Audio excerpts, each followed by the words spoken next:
Baik, Assalamualaikum warahmatullahi wabarakatuh. Sebelumnya, perkenalkan saya perwakilan dari kelompok 3 yang beranggotakan Widi Tri Astuti, Gita Hikmah Lestari, Afun Priyonika Utami, Elma Widianingsi, Wulan Ratnakusuma, Rizky Amalia, Salmatus Sa'dia, Linda Lestari, Hanaya Kaisar Lita, Dian Widianti, dan Raihan Ayu Raira Febriani yang bertema tentang interpretasi penunjang diagnosa kehamilan.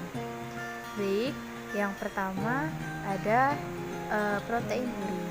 Protein urin itu terdapat protein di dalam urin pada keadaan normal, tidak didapatkan kontraksi protein dalam urin. Artinya, protein urin yang normal itu tidak akan didapatkan kontraksi apapun dalam urin.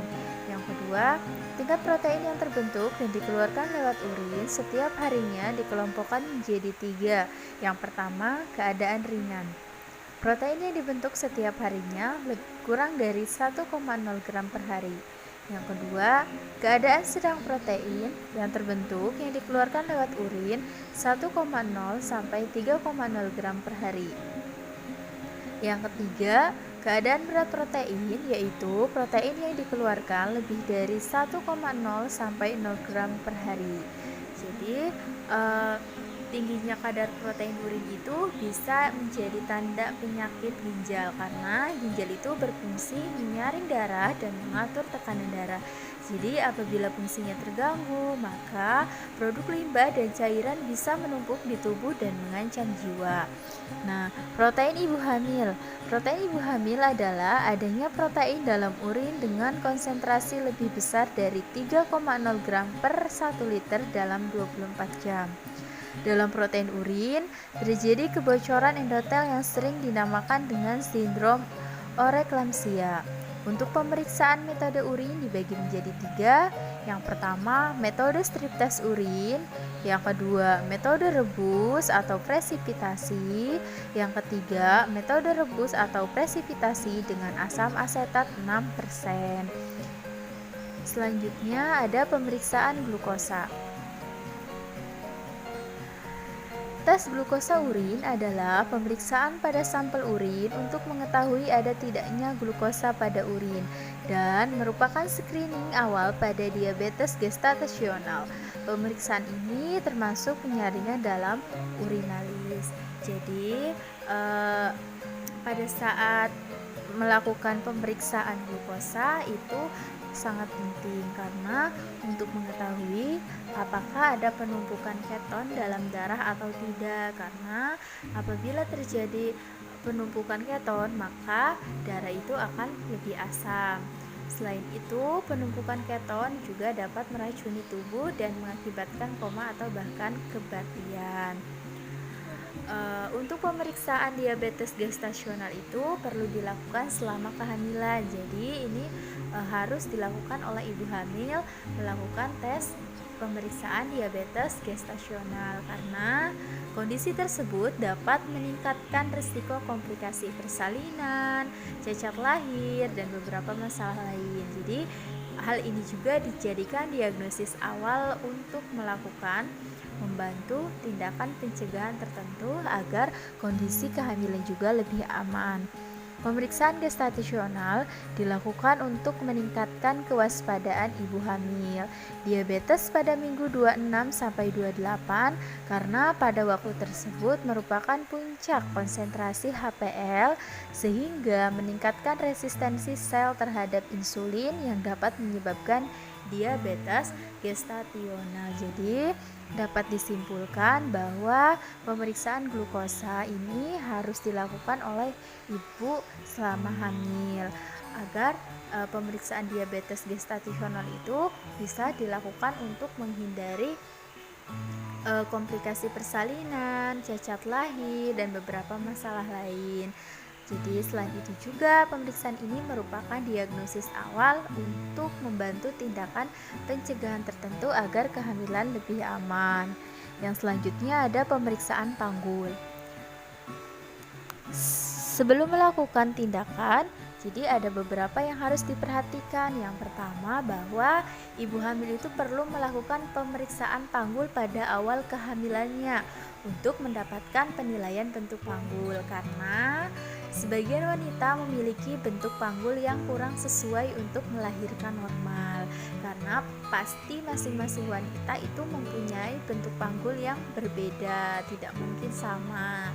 Meski begitu, bukan berarti cara melahirkan normal melalui vagina tidak mungkin untuk dilakukan. Mungkin kok, tetapi untuk meminimalisir hal-hal yang tidak diinginkan, ibu hamil pada trimester pertama harus melakukan pemeriksaan panggul.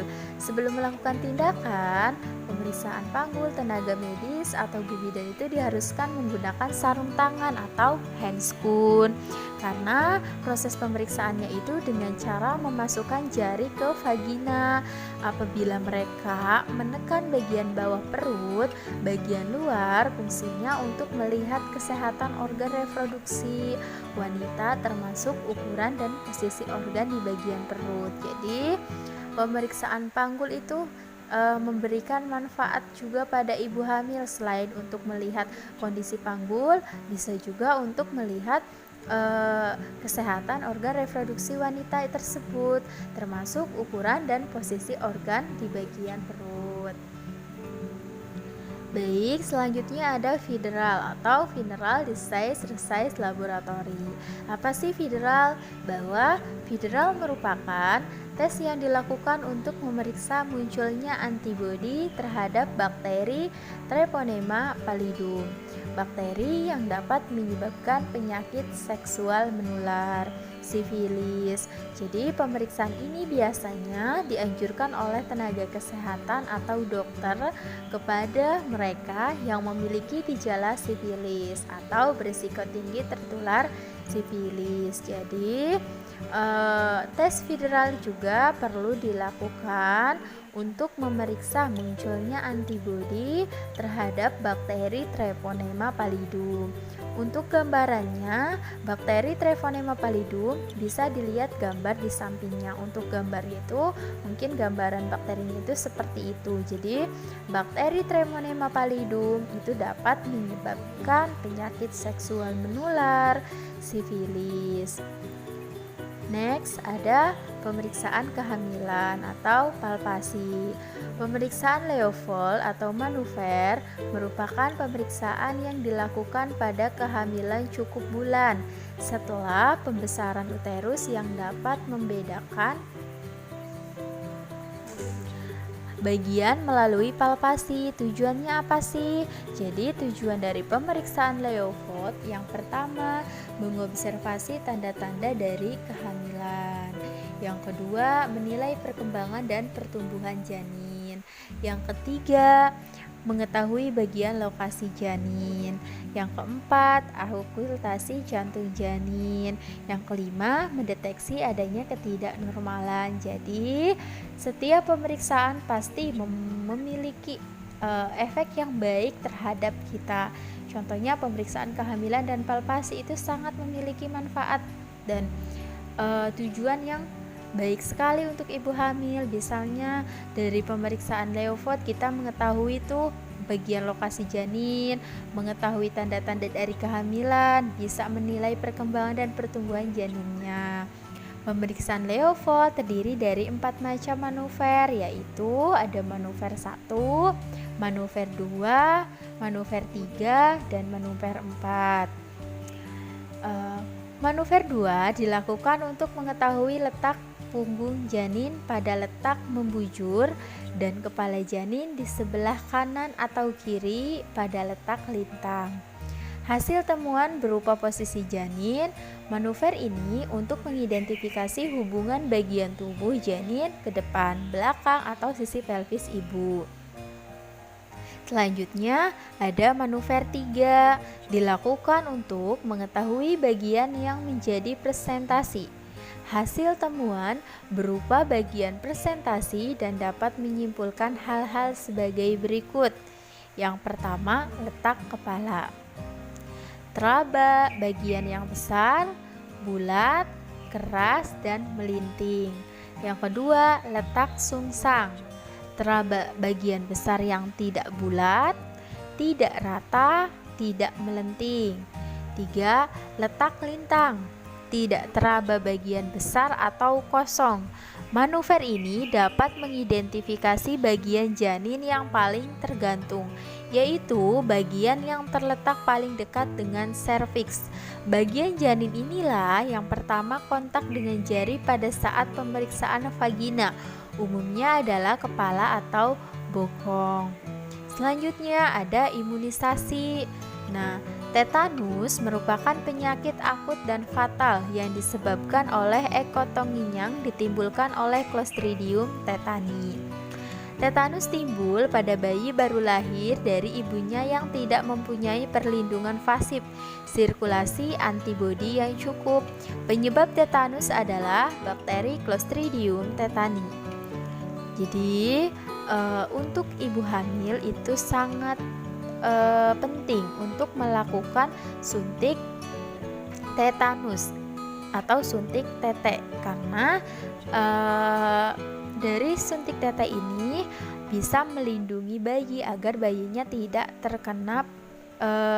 terkena dari tetanus neonatorium. Nah, pemberian suntik tetanus saat hamil diwajibkan agar imunoglobulin yang terbentuk pada ibu bisa pindah ke janin. Lewat apa? Lewat plasenta, supaya terhindar dari tetanus neonatorium. Untuk penyuntikannya bagaimana? Jadi untuk penyuntikannya yang pertama, TT1 dilakukan saat kunjungan pertama. TT2 dilakukan 4 minggu setelah TT1. TT3 dilakukan 6 bulan setelah TT2. TT4 dilakukan 1 tahun setelah TT3. TT5 dilakukan 1 tahun setelah TT4. Manfaatnya apa sih dari imunisasi TT? Justru manfaatnya sangat banyak. Yang pertama, terhindar dari infeksi tetanus pada saat proses persalinan. Yang kedua, menurunkan angka kematian bayi. Yang ketiga, memberikan antibodi pada bayi beberapa bulan setelah lahir. Jadi, sekali lagi bahwa suntik tetanus saat hamil itu diwajibkan. Agar apa? Agar imunoglobulin yang terbentuk pada ibu bisa pindah ke janin lewat plasenta, agar bayinya itu terhindar dari tetanus neonatorium. Baik, selanjutnya ada berat badan. Berat badan. Pertambahan berat badan pada ibu hamil terjadi lebih cepat mulai usia kehamilan 20 minggu. Rata-rata pertambahan berat badan optimal selama kehamilan dapat dipengaruhi oleh beberapa faktor, di antaranya usia maternal, paritas, BMR, diet, merokok, berat badan sebelum kehamilan, ukuran janin, dan penyakit maternal seperti diabetes. Berat badan didistribusikan antara janin, plasenta, membran, cairan amnion, dan perkembangan fisiologi organ-organ maternal seperti uterus dan payudara. Jadi biasanya pada ibu hamil itu akan terjadi peningkatan berat badan, terutama pada trimester akhir pasti akan mengalami peningkatan berat badan. Selanjutnya ada tekanan darah. Tekanan darah umumnya diukur dengan alat yang disebut sphygmomanometer.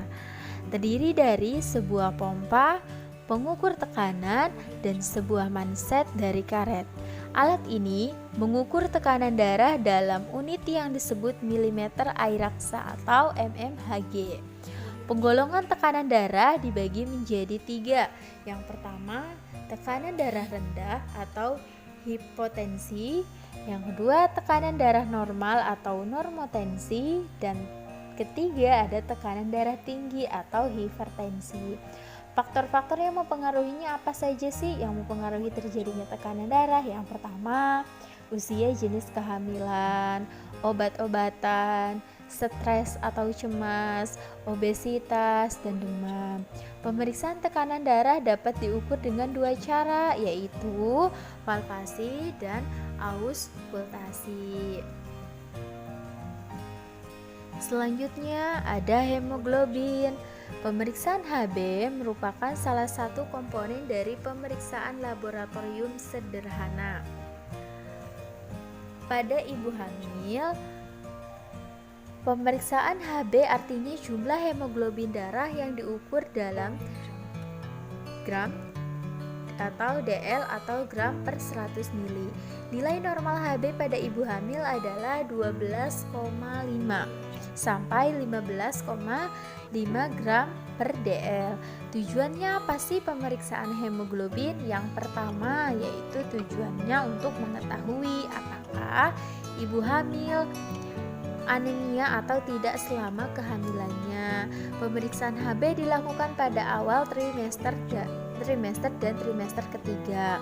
Secara fisiologis, HB pada kehamilan akan turun hingga 2 gram sampai usia kehamilan sekitar 30 minggu. Kemudian meningkatkan sedikit sampai kehamilan cukup bulan. Jadi, dapat disimpulkan bahwa ibu hamil ini harus melakukan tes HB itu minimal 2 kali dalam waktu kehamilannya itu untuk mengetahui apakah ibu hamilnya terkena anemia atau tidak selama kehamilannya. Selanjutnya ada pengukuran lila atau lingkar lengan atas. Merupakan pemeriksaan yang digunakan untuk mengetahui status gizi pada ibu hamil selain menggunakan indeks massa tubuh atau IMT. Pengukuran lila pada ibu hamil digunakan sebagai indikator. Yang pertama, mengidentifikasi ibu hamil yang berisiko mengalami kekurangan energi kronis. Yang kedua, indikator bagi ibu terhadap risiko melahirkan bayi dengan berat badan lahir rendah atau BBLR. Selanjutnya ada pengukuran tinggi fundus uteri. Pengukuran tinggi fundus uteri dengan menggunakan pita. Jadi pada saat pemeriksaannya itu dengan cara letakkan titik nol pada tepi atas simfisis dan rentangkan sampai fundus uteri. Fundus tidak boleh ditekan ya. Untuk pengukuran tinggi fundus uteri atau TVU dilakukan secara rutin dengan tujuan untuk mendeteksi secara dini terhadap berat badan janin, indikator pertumbuhan berat janin intrauterin, tinggi fundus uteri. Dapat juga mendeteksi secara dini terhadap terjadinya mola hidatidosa atau kehamilan mola atau sering disebut dengan kehamilan anggur. Janin ganda atau hidramnion di mana ketiganya dapat mempengaruhi terjadi kematian maternal. Selain itu juga ada beberapa manfaat lagi. Yang pertama, untuk perkiraan ukuran tubuh bayi, kecepatan perkembangan janin, serta posisi janin di dalam rahim saat memasuki trimester kedua kehamilan. Jadi, pada kondisi normal, ukuran tinggi fundus uteri tidak akan jauh berbeda dari usia kehamilan. Jadi, untuk pengukuran tinggi fundus uteri ini memiliki banyak sekali manfaat. Jadi sekian yang bisa saya sampaikan mengenai materi dari kelompok 3 yaitu interpretasi penunjang diagnosa kehamilan. Mohon maaf apabila ada salah kata dalam penyampaian atau kurang jelas. Wabillahi taufiq wal hidayah. Wassalamualaikum warahmatullahi wabarakatuh.